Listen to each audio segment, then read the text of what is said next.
friends. It's been 3 years, and so I figured I should give a cancer update, kind of life update, I guess, I suppose. I have not posted in a very long time, because the reason I started posting these videos in general was it was really fucking hard to individually update my friends and family. But also I saw the educational purpose behind it and sharing what I was going through. It was kind of a slap in the fucking face that everyone prepared, oh, you're gonna feel like you have the flu all the time with chemo. Like, they prepare you for some of the physical stuff, but psychologically I felt so blindsided. And so I started posting videos. I kept doing them throughout the less exciting or more emotionally intimate parts of my journey, because I wanted to be able to, like, just show what I was, and so people out there, if you're going through the same thing, like, that was my whole motive, if that makes sense.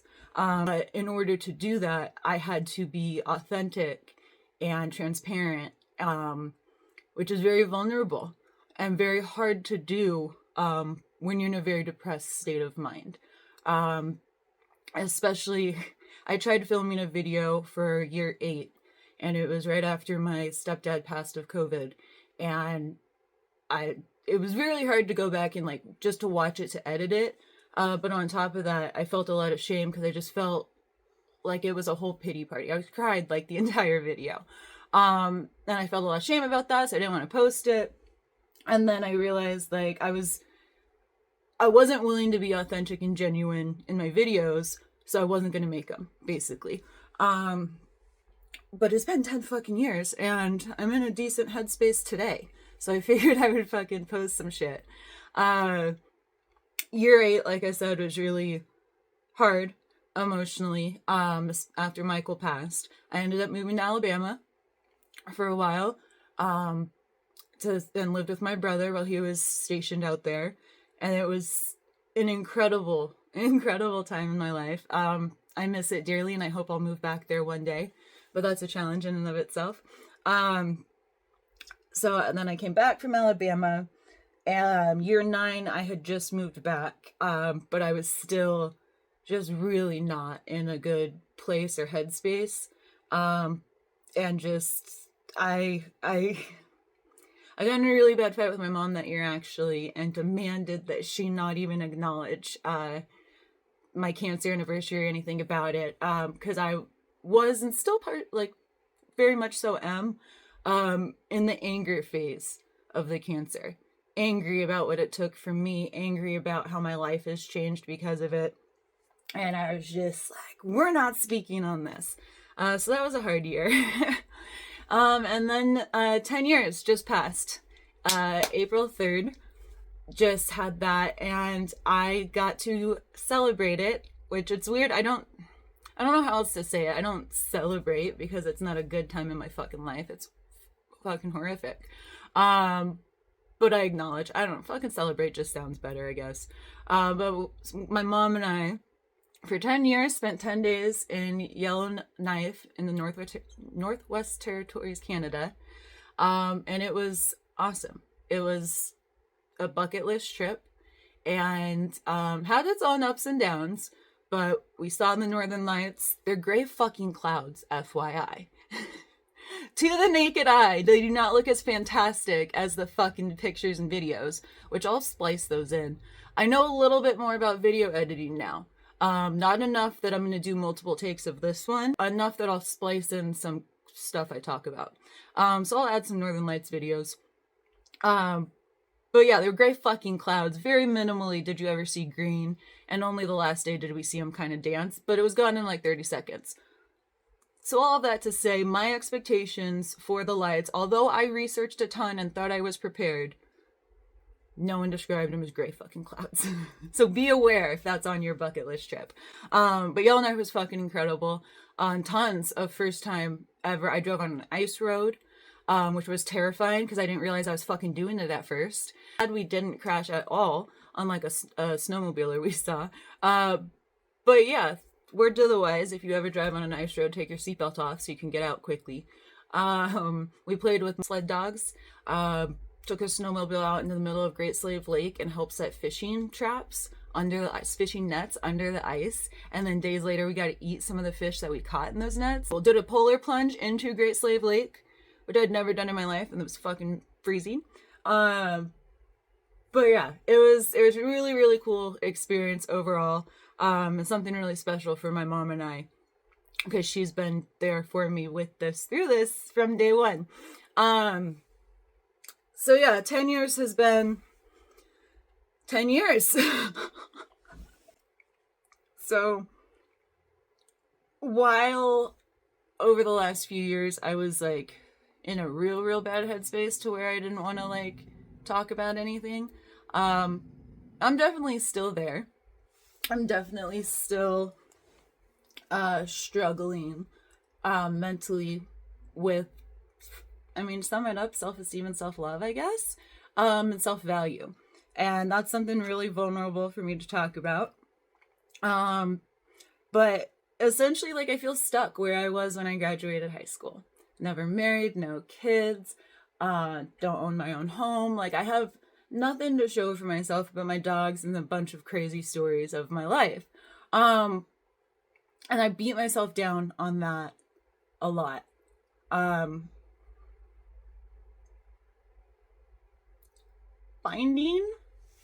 Here the tears come. Finding a way to love myself, knowing I will never be a mother, has been a struggle.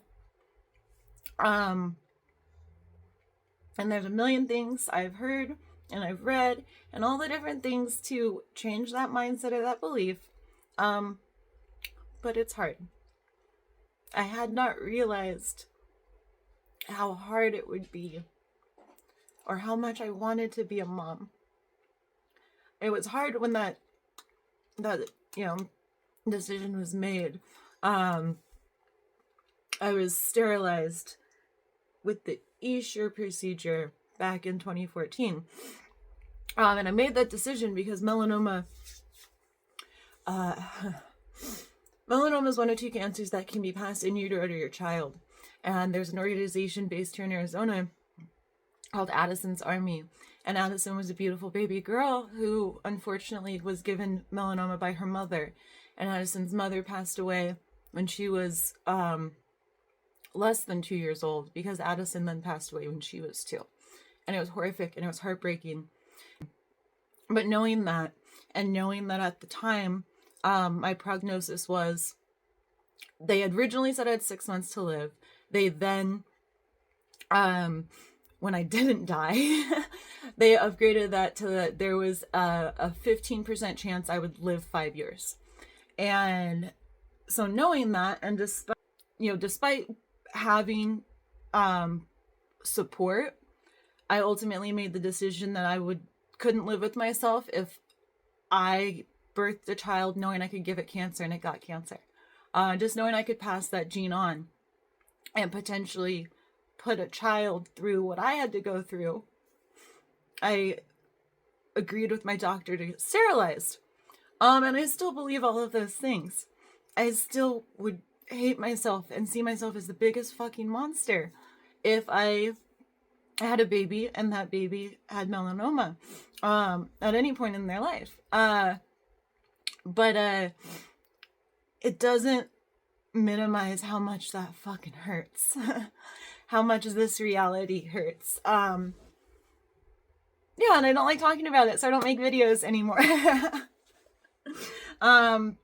A big part of me feels like it's something I need to get over also. Like, suck it up, it's been 10 years, whatever. But instead, I feel like I've gone the opposite direction. And thanks to some lovely ex-boyfriends who've literally said these things to me. But I just don't see my value as a woman or as a girlfriend or as a wife based on that lack of ability. So I don't know. Instead of all the other options I could be taking in my life to fulfill the desire to be a mom in other ways, I'm just avoiding dating altogether, which is my own cycle of hell. I understand, but but yeah, I just feel like I'm stuck. I I have zero motivation or discipline to push myself or do something really cool with my life, more than the life I currently have. And that's hard to, I don't know. I don't know where I was going with that. I hate how easily I get sidetracked, but that's a really fun side effect of interferon too. Don't ever fucking do it. It actually is outlawed now, or like a lot of doctors or states won't even prescribe it. But they prescribed it to me and it fucked me up mentally. um but yeah, I feel stuck. I feel stuck. I feel like I haven't progressed my life. I'm not hitting those like milestones that I could be, my peers are. But I also don't have the discipline or the motivation to strive for other goals or whatever. Which I need to figure out, because I have opportunity. I don't, in some ways though, I'm living the exact life that I wanted to create. I didn't want to create anything big, because then it hurts more when it's all taken away from you. And so I live the exact life that I want. I work whenever I want. I got my 2 beautiful fucking dogs, though. Thank you, Rexy. Thank you. So these are my bitches. Huh. Melly, it was. Oh, you asshole. Don't lick my armpit. I have some amazing close friends. My inner circle has gotten smaller and tighter, and it's a beautiful thing. I'm in many ways, my life is very beautiful and exactly what I created. And in many ways, it's not at all what I want it to be.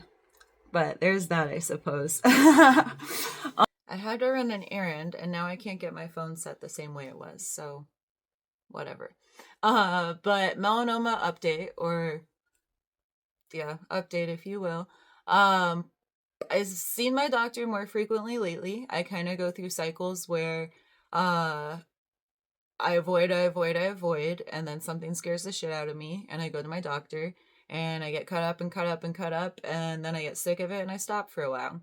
So last summer, I got a pretty bad sunburn, and freaked out. And so I've gotten a few spots removed. 2 have come back dysplastic, which is precancerous, which is not great news, but it's definitely not the worst case scenario. My brain immediately goes into worst case scenario. My life is over. I'm losing everything again. And it's really hard to get out of that skinxiety cycle. But I think with the last couple scans, we found all the bad looking spots, and we're gonna watch the other guys. So I think I can lay off on going to the doctor for a while, which is a relief. And I'll probably go back again in the fall. It's recommended that you go every 6 months to once or twice a year, unless you have a family history of it or your own history of it, then go more frequently. If you don't go at all, fucking go. It can literally save your life if you catch it soon enough, albeit maybe not save the life you want it to become. But places where I had tumors were on the center of my back, my right groin, and the back of my right knee.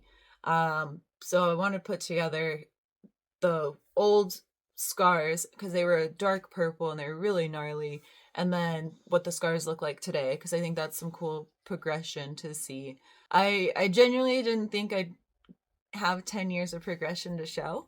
I didn't think when I started making these videos I'd make it 10 years. So it's kind of odd and fascinating and beautiful in its own way, I suppose, even if I struggle on days to appreciate the fact that I'm still alive.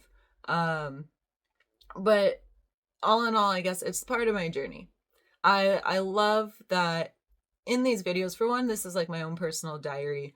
I definitely way overshare personal information in these, because in a way, I think it could be helpful if it's relatable, but in another, like, these are for me to look back on over the years and see how I've grown and how I've changed and where I'm at. And part of where I'm at right now and part of my journey is like the not so great side. It's kind of shitty. The anger, the depression, the all the stuff I talked about in the video. Like, it hurts and it's hard. But it's just fucking real. And So hopefully I'll make it to 15 years and then 20, and I'll be able to update with more sunshine rainbowy videos. Hi, Mama. Uh, like in the beginning years of my cancer off recovery stage, and hopefully there'll be less videos where it sucks more often than not, but time will tell, I suppose. If you've been here with me for my story from the beginning, thank you.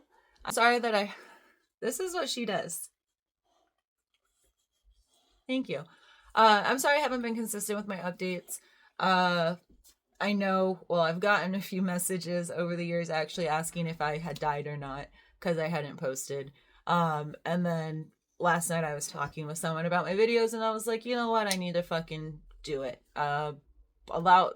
Be vulnerable again, especially in this day and age, because posting things on social media today is way more risky and vulnerable, I feel like, than it was 10 years ago when I started doing this. I'm also a lot more of a private person and don't enjoy having my personal info out there as much. And for my own safety, I like to keep that personal info kind of wrapped up. I've been dealing with a stalker since last fall, which has been its own fun journey. Hopefully that one will come to an end soon as well, and then I can legally talk about that, because there's definitely some things that need to be fucking talked about. But yeah, thank you guys for listening to me ramble about myself, and for being here for me and the support and love you've shown me over the last 10 fucking years. Yeah, hopefully I'll see you in 15.